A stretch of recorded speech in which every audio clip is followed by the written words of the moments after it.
My name is David Barnes, and I'm part of the Emerging Internet Technologies Group at IBM, and it's my great honor to be acting as the host today for some very special conversations with three very special presenters around the topic of marketing to the millennials. We try to really focus in on a very specific person for each task. So a lot of times we'll work with our clients and say, it's a 24-year-old couple. They're a 24-year-old couple. One of them went to college, the other one didn't go to college. They've got a medium paying job. I want you to look around the world as you go through your day and look at all the 24-year-olds and have empathy for.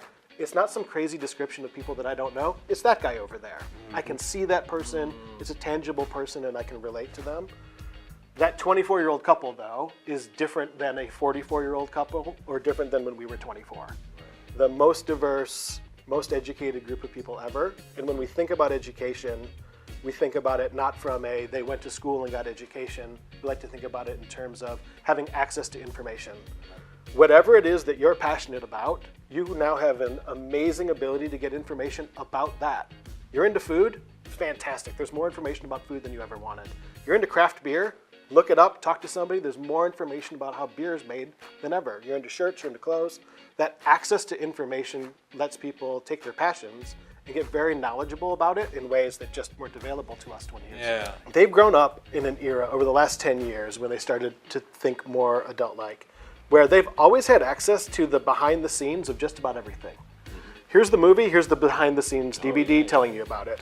Here's Entertainment Tonight, here's behind the scenes where we did the shoot. If this were going to be very popular, we'd take some B-roll and you'd be able to see all the camera people and you can see the behind the scenes of everything.